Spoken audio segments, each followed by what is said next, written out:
Welcome to our channel Engineers Choice Tutor. आज के lecture में हम देखेंगे basics of z transform. Okay, तो जैसा हम जानते हैं कि लैपलेस ट्रांसफॉर्म कब यूज होता है? For analysis of continuous time signals and system. Similarly, z transform plays an important role in analysis and representation of discrete time signals and system.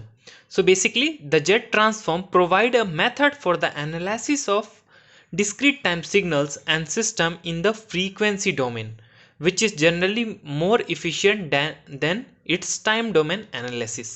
Okay, so basically the jet transform of x of n will convert the time domain signal x of n to z domain signal x of z, where the signal becomes a function of a complex variable z.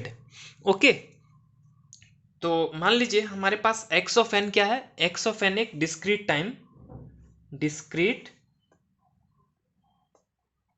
Time signal है। Okay, x of n क्या है? अपना discrete time signal है। x of z क्या है? ये है z transform. यही है क्या? z transform of x of n, z transform of x of n। Okay, so the jet transform of x of n, इसका क्या फॉर्मूला होगा? तो देखिए दो कंडीशंस आएंगी। कौन कौन सी? एक बायलैटरल। सो देखिए jet transform of a x of n, तो मान लीजिए पहले केस में x ऑफ n जो है वो n greater than equal to minus infinity to plus infinity, okay, smaller than equal to plus infinity तक ये डिफाइंड है x ऑफ n। मतलब जो x ऑफ n है वो डिफाइंड है for the both positive and negative values of n।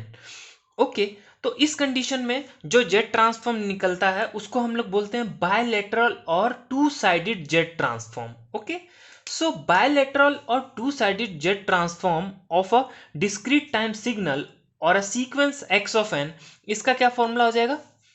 इसका हो जाएगा x of z is equal to summation n equal to minus infinity to plus infinity, okay, x of n into z to the power minus n. Okay, जहां पे जो z होता है वो क्या होता है? बेसिकली z क्या है यहाँ पे? z is a complex variable. z is what? Complex variable. Okay, I hope इतना आपको क्लियर हो। So the jet transform of x of n, हम लोग जो बोलते हैं ये चीज the jet transform of x of n, इसको सिंबॉलिकली कैसे हम इसको रिप्रेजेंट कर सकते हैं? सिंबॉलिकली हम इसको कैसे डिनोट करते हैं? ऐसे, Z transform of x of n। Okay, इस तरीके से। और जहां ये जो z आगे लगा हुआ है, ये z क्या है? z is the operator that represents z transform. Okay, तो फाइनली क्या निकला? x of z is equal to what? z transform of x of n, and this is equal to what? Summation n is equal to minus infinity to plus infinity x of n into z to the power minus n। Okay, ये finally अपना formula निकल गया किसका? Bilateral और two sided jet transform.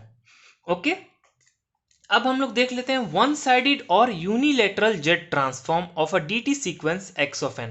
तो one sided और unilateral z transform कब निकालते हैं? जब ये x ऑफ n है ना, ये अपना जो x ऑफ n है, ये सिग्नल क्या हो? वन साइडेड सिग्नल हो। One sided signal means x of n is defined only for positive value of n। Okay, ये चीज पॉइंट आप याद रखिएगा।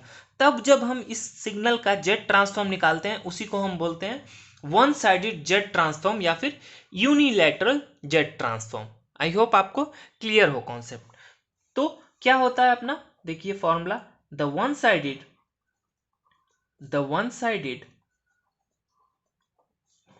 Z transform, okay, the one sided z transform of x of n is defined as, कैसे हम लिख सकते हैं इसको? X of z is equal to z transform of x of n is equal to what? Summation. अब देखिए ये क्या है? वन साइडेड है, और बायलैटरल जो टू साइडेड था वहां पे क्या था, limit n equal to minus infinity to plus infinity, but ये वन साइडेड है, मतलब x ऑफ n जो है वो डिफाइंड है only for the positive values of n।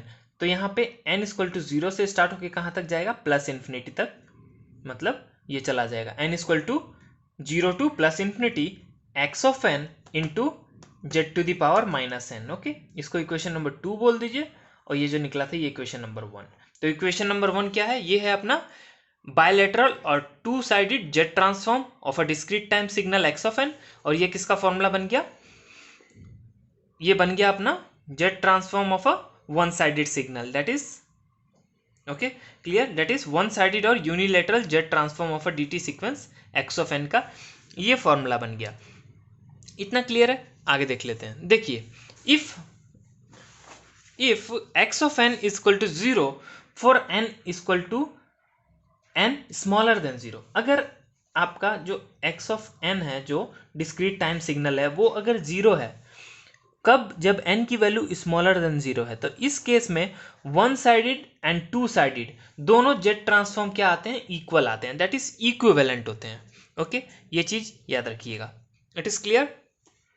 अब तो as we see in both the formulas, जो दोनों फॉर्मूला निकले अपने बायलैटरल जेड ट्रांसफॉर्म का और यूनिलैटरल जेड ट्रांसफॉर्म का, उसमें हमने क्या देखा कि computation of x of Z involve summation of infinite terms. Okay, जब आप एक्स ऑफ जेड निकालिएगा ना तो वहां इनफाइनाइट टर्म्स आ रहे हैं। ओके, इनफाइनाइट टर्म्स का आपको क्या मिल रहा है, समेशन मिल रहा है। Okay, which are function of z, जो क्या है, जेड के फंक्शन है। So it is possible that infinite series may not converges to finite value for certain values of z। Okay, हो सकता है कि कुछ वैल्यूज ऑफ z के चलते जो वहां पे समेशन हो रहा है इनफाइनाइट टर्म्स का, जो इनफाइनाइट सीरीज का समेशन हो रहा है वो कन्वर्ज ना हो। कन्वर्ज ना हो मतलब वो हमें कुछ फाइनाइट वैल्यू ना दे, इनफाइनाइट वैल्यू दे। ओके, ये चीज पॉसिबिलिटी है। सो therefore for every x of z there will be a set of values of z। Okay, तो हर एक x of z के लिए क्या होना चाहिए, set of values of z होना चाहिए। किस चीज के लिए, ताकि आप x of z को कंप्यूट कर सकें। तो वो set of values जो होती है, उसी set of values को हम लोग क्या बोलते हैं, रीजन ऑफ कन्वर्जेंस बोलते हैं, ROC। ओके, और वो set of values कैसी होती है, वो सेट ऑफ वैल्यूज जो होती है ना जेड की, तो वो सेट ऑफ वैल्यूज जो जेड की हैं, तो वो जब जेड की आप वैल्यू डालेंगे ना तो आपको क्या मिलेगा, फाइनाइट वैल्यू मिलेगा। Okay, so the set of values of Z for which x of Z converges, x of Z converges means x of z will give you the finite value is called as the region of convergence, that is ROC of x of z। okay, so the set of points in z plane for which x of z converges is called as the ROC of x of z। ये दोनों ही मतलब correct है, correct definition है ROC का। Okay, and if there is no value of z for which x of z converges, then the sequence x of n is called to be having no z transform। okay, इतना clear है।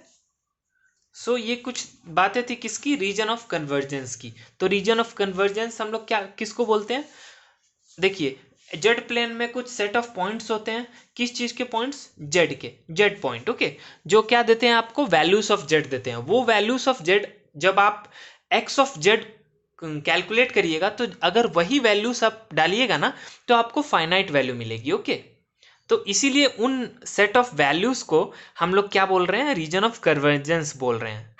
Okay, it is clear. So I hope आपको समझ में आया हो। So thanks for watching this video, please like the video and subscribe our YouTube channel. So thank you.